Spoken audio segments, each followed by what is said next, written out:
Hello dear students पिछले lecture में हमने डीसी मोटर स्टडी करी थी। तो डीसी मोटर का जो प्रिंसिपल था वो ये था कि जब भी हम करंट कैरिंग कंडक्टर को या कॉइल को मैग्नेटिक फील्ड के अंदर रखेंगे तो उसके ऊपर क्या एक्सपीरियंस होगा, फोर्स। और फोर्स कैसी होगी, कपल ऑफ फोर्स। तो यहाँ पे एक इम्पोर्टेंट कॉन्सेप्ट हमारे पास डेवलप हो गया और उस कॉन्सेप्ट को मैं लिख रहा हूँ आपका करंट लूप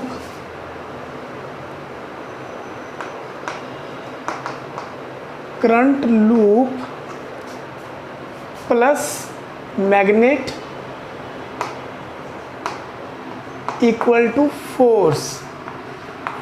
ठीक है, करंट लूप प्लस मैग्नेट किसके बराबर है बच्चों, फोर्स के। और फोर्स भी कैसे, कपल की फॉर्म में। तो जो बेटे कपल की फॉर्म में फोर्स है उसको हम बोलते हैं टॉर्क। बेसिकली जो टॉर्क है वो रोटेशनल इफेक्ट ऑफ फोर्स होता है। फोर्स के रोटेशनल इफेक्ट को हम टॉर्क बोलते हैं। तो अब क्वेश्चन अराइज होता है कि क्या हम कॉइल को रोटेट करें मैग्नेटिक फील्ड के अंदर, यानी कि अब हम कॉइल को मैकेनिकली रोटेट करें मैग्नेटिक फील्ड के अंदर, तो क्या उसकी रोटेशन से इलेक्ट्रिक करंट प्रोड्यूस हो सकता है। तो इसका आंसर था बच्चों यस। तो सबसे पहले इसके बारे में जानकारी दी माइकल फैराडे ने। माइकल फैराडे ने क्या किया, इसको हम समझेंगे एक एक्टिविटी के थ्रू। तो लेट अस स्टार्ट। ये हमारे पास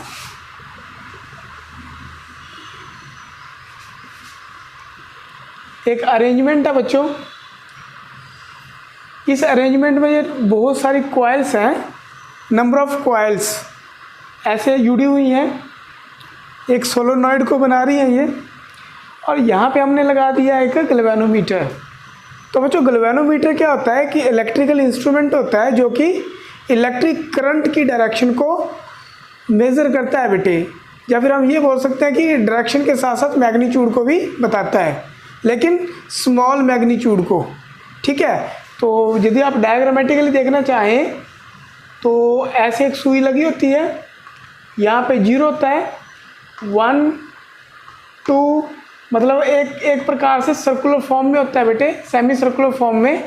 और लेफ्ट में 1 2, यानी कि 0 के आगे भी 1 2 3 और 0 से पीछे भी 1 2 3, मतलब जितनी वैल्यू का है, मिली एम्पियर 1 मिली एम्पियर का है गैल्वेनोमीटर, या 2 मिली एम्पियर का है, या 3, उस हिसाब से ये वैल्यू यहाँ पे डिपिक्ट होती है। और इसका काम क्या है, इलेक्ट्रिक करंट को मेज़र करना। तो अब यहाँ पे ये गैल्वेनोमीटर लगा दी और यहाँ पे क्या लगा दी बच्चों, आपकी कॉइल लगा दी। ठीक है, गैल्वेनोमीटर लगा दी और क्या लगा दी, आपकी कॉइल लगा दी।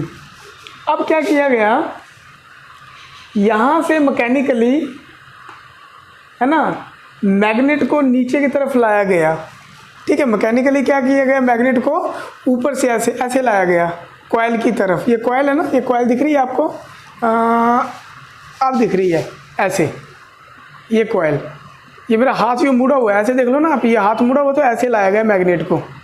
तो बच्चों जैसे ही मैग्नेट को नीचे की तरफ लाया गया तो मैं यहाँ पे लिख लेता हूँ कि मैग्नेट जो है वो मोशन में है।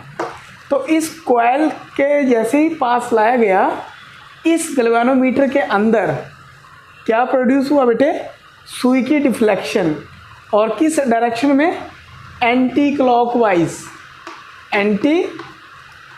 क्लॉकवाइज डायरेक्शन में रोटेशन किसकी हुई, सुई की डिफ्लेक्शन। ठीक है, तो इसका मतलब क्या हुआ कि जैसे ही मैग्नेट को हम पास ला रहे हैं तो कॉइल के अंदर डिफ्लेक्शन प्रोड्यूस हो जा रही है, और नॉर्थ पोल को ला रहे हैं तो एंटी क्लॉकवाइज। तो इसी एक्टिविटी को थोड़ा सा और आगे हम देखेंगे करके। जैसे ही हम मैग्नेट को बच्चों दूर लेके जाएंगे, जैसे क्या करेंगे बच्चों, मैग्नेट को दूर लेके जाएंगे तो फिर डिफ्लेक्शन प्रोड्यूस होगी। लेकिन अब जो डिफ्लेक्शन है वो किस तरफ होगी बच्चों, राइट की तरफ। किस तरफ होगी बेटे, ये राइट की तरफ।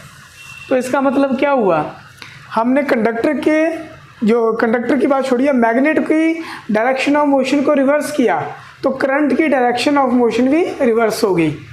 साथ ही साथ इस एक्टिविटी को एक और ढंग से समझिए, जब मैग्नेट भी स्टेशनरी है, आपकी कॉइल भी स्टेशनरी है, तो कोई भी करंट, कोई भी डिफ्लेक्शन प्रोड्यूस नहीं हुई।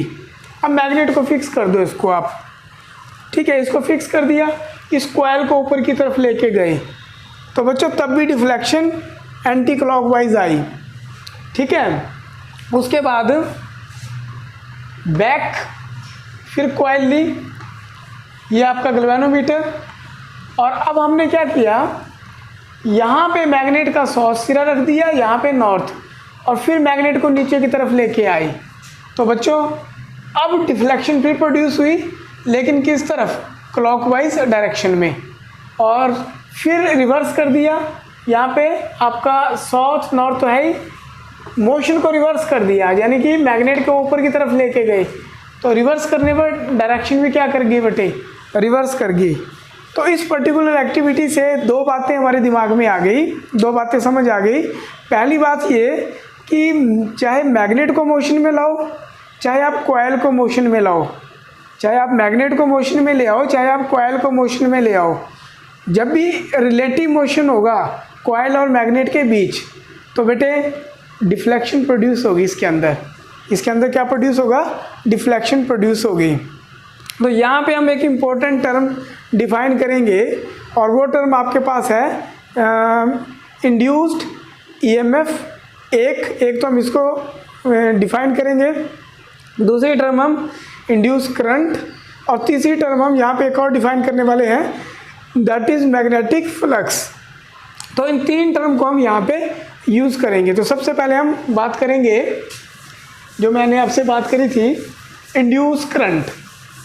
तो अब हम डिस्कस करने वाले हैं Faraday law of EM induction. तो बच्चों ध्यान से देखिए, what do you mean by Faraday law of EM induction. तो इसको हम देखने की कोशिश करेंगे। तो हमारे पास Faraday law of EM induction. तो बेटे यहाँ पे फैराडे ने coil Lee,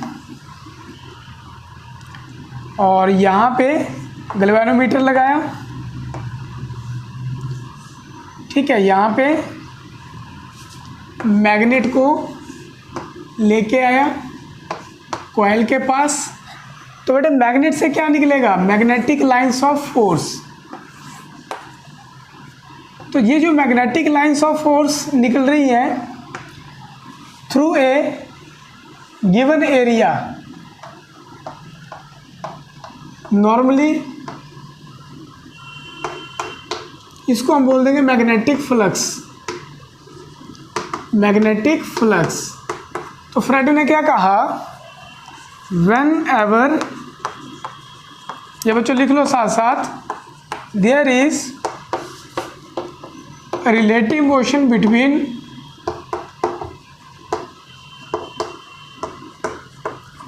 coil and the magnet,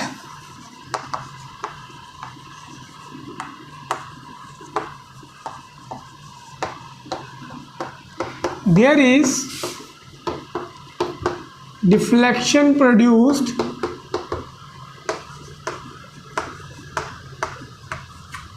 in the galvanometer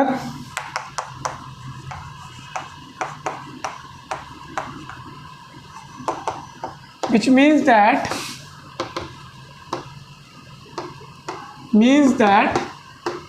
there is production of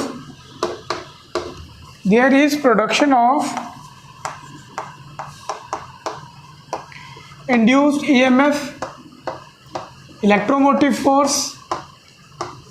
यदि इलेक्ट्रोमोटिव फोर्स आएगी, इलेक्ट्रोमोटिव फोर्स एक बैटरी प्रोड्यूस करती है और यहाँ पे मैग्नेट की मूवमेंट कर रही है, तो there is production of induced EMF in the coil. अब आगे की जो बात जो फैराडे ने बोली, उसने कहा कि जो इंड्यूस्ड EMF है, the induced EMF last so long as there is relative motion between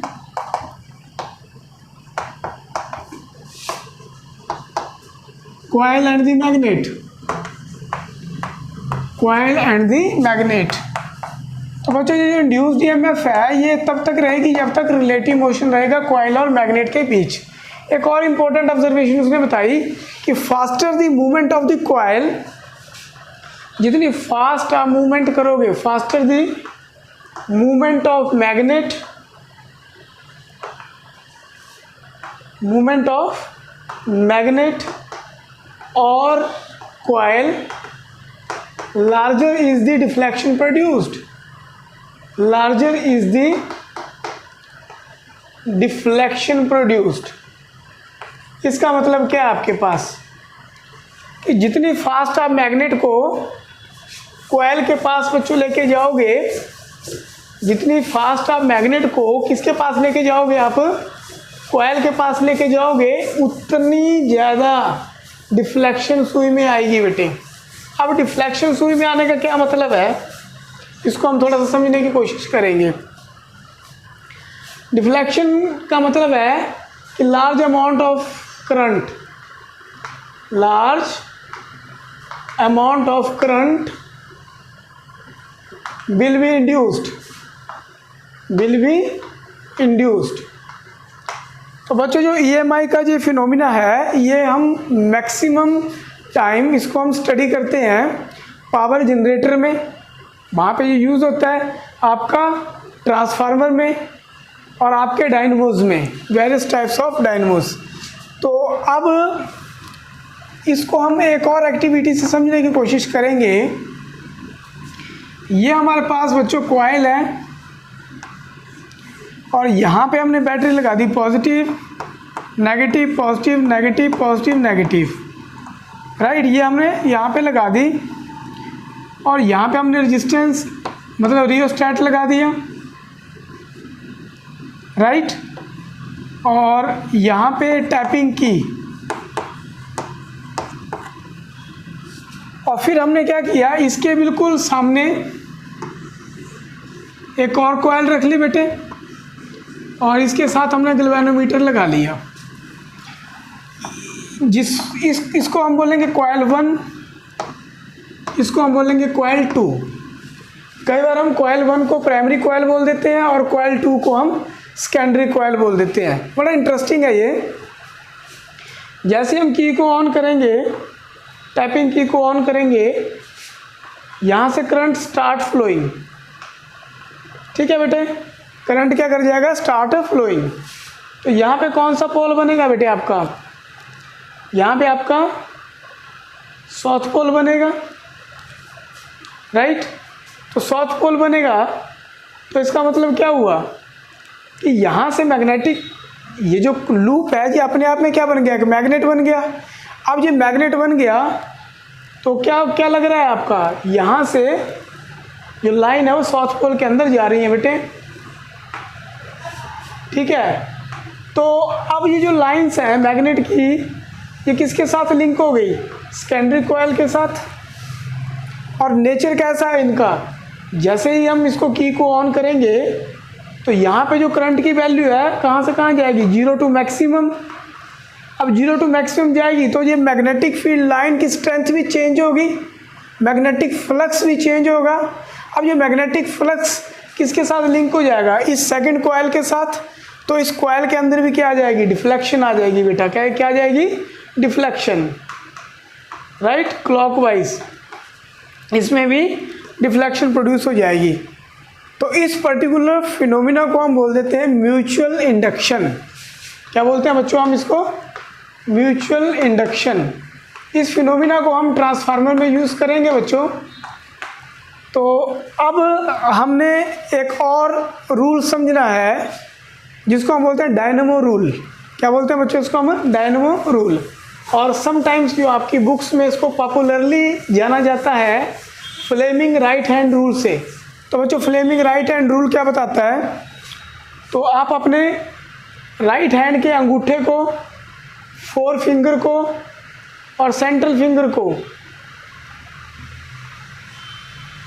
आप स्ट्रेच कर लो म्यूचुअली परपेंडिकुलर। तो जो आपका अंगूठा है वो डायरेक्शन देगा मोशन ऑफ कंडक्टर, और ये आपकी फर्स्ट जिसको फोर फिंगर बोल रहे हैं, ये आपको क्या बताएगी, मैग्नेटिक फील्ड की डायरेक्शन को। और ये आपकी जो सेंट्रल फिंगर है ये किसकी डायरेक्शन को बताएगी, मैग्नेटिक फील्ड की, मैग्नेटिक फील्ड की। ठीक है बेटे। अब ये एक और टर्म है जिसके ऊपर मैं थोड़ा सा जोर दूंगा। कई बार इस रूल को हम डायनमो रूल भी बोल देते हैं बच्चों। ठीक है, यदि बच्चों आपको अच्छा लग रहा है, वीडियो समझ भी आ रहा है, तो लाइक और कमेंट में कमी मत करिए और मैक्सिमम शेयर करिए कम्युनिटी में, ताकि पढ़ेगा इंडिया तो आगे बढ़ेगा इंडिया। तो बच्चों अब आगे हम थोड़ा सा बढ़ रहे हैं। हमारे पास ये टर्म है इंड्यूस्ड ईएमएफ, जो मैंने आपको बताई। ईएमआई की फुल फॉर्म इलेक्ट्रोमैग्नेटिक इंडक्शन। और फैराडे लॉ हमने स्टडी किया इसमें। तो कमेंट बॉक्स में मुझे इन 3 क्वेश्चन का आंसर, 3 में से 2 क्वेश्चन का आंसर जरूर दें, तभी मुझे पता चलेगा कि आपने वीडियो पूरा देखा है। तो बच्चों यदि आपको ये वीडियो अच्छा लगा है तो लाइक करिए, शेयर करिए और सब्सक्राइब करिए। Thank you very much for watching.